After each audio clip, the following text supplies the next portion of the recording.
Bonjour, je m'appelle Solène. Et moi c'est Marie et je suis chargée de projet et du développement du pôle formation au Loup-Batas.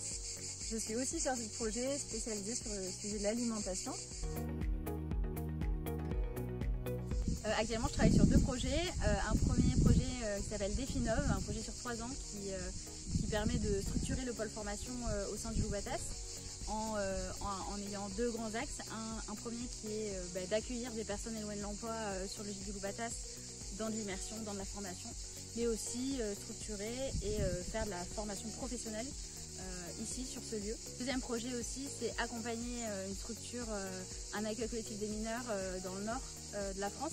L'équipe alimentation, on travaille sur 4 projets. Il y en a 3 que je vais regrouper qui sont de l'accompagnement de collectivités vers la transition alimentaire. Et ensuite, il y a un 4e projet qui est, on a remporté le PNA, Programme National de l'Alimentation, et c'est de l'essaimage de nos méthodes. Donc on va faire de la formation de formateurs pour transmettre la méthodologie d'accompagnement pour qu'elle puisse être développée dans d'autres régions de la France. Le caractère innovant des projets qui concernent l'alimentation au Loup-Batas, je dirais que c'est le fait de rassembler autour de la table différents corps de métier, différents points de vue, de ne pas s'adresser que à ceux qui cuisinent, que à ceux qui mangent, mais vraiment de rassembler aussi des élus, des enseignants, des parents d'élèves, des gestionnaire pour que tout le monde partage cette responsabilité de l'alimentation et aussi que tout le monde se rencontre.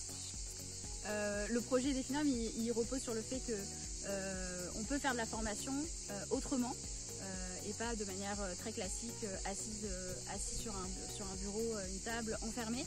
Et donc ici, c'est de proposer de la formation en extérieur, en faisant faire.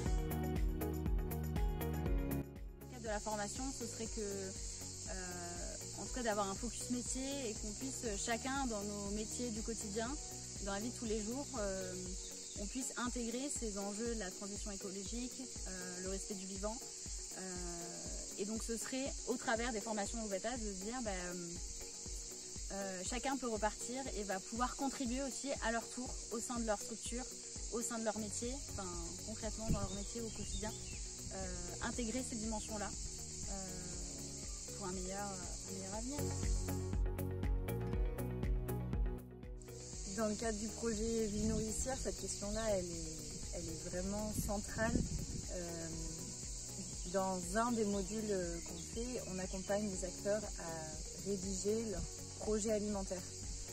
Parce que le but, justement, c'est que ça soit durable, c'est que tout le monde, dans l'établissement ou la commune qu'on accompagne, que tout le monde puisse se saisir de ce document et donc de cette question-là. Le document, c'est une proposition, c'est une méthode, mais l'intention, c'est vraiment que ce ne soit pas simplement un élan qui est donné quand le Loup-Batas est présent et qui s'évanouirait après, mais que ça reste dans le temps, que ça structure la manière de faire. Peut-être que je peux rajouter, dans le cadre de l'accompagnement de l'ACM dans le Nord, ce serait de vraiment s'axer sur les pratiques de terrain, vraiment la réalité de tous les métiers au sein de cette structure et de voir comment en fait on peut intégrer les enjeux de l'éducation environnement dans ces métiers pour que ce soit faisable finalement à la fin de cet accompagnement, de se dire en fait c'est applicable, on peut le faire, on a tous les outils pour le mettre en œuvre aujourd'hui, demain, après-demain. Dans chaque projet qu'on fait, on mesure ce qu'on a apporté, c'est-à-dire qu'on va regarder avant où en étaient les personnes, on va faire un état des lieux et on va voir à la fin comment ça a bougé, comment ça a évolué. On a vraiment mis une enveloppe sur cette question-là pour améliorer aussi nos fonctionnements sur de l'évaluation. Donc on s'est associé à 2 chercheurs de l'université Aix-Marseille, chercheurs en changement de comportement et recherche en psychosocial. Et ils vont vraiment mesurer avant, pendant et après les accompagnements Vie nourricière là en question. Moi, ce qui me passionne au Loup-Batas, c'est la coopération. Autant dans la manière de travailler les projets à l'intérieur de l'association parce qu'on est vraiment sur une approche que je dirais complète. Donc il y a une chargée de projet, oui, mais je travaille avec une cuisinière formatrice, Sylvie, avec Marine qui est éducatrice à l'environnement. On a aussi des échanges entre chargés de projet. Il y a vraiment un partage une mixité des approches dans la manière dont on fait les projets.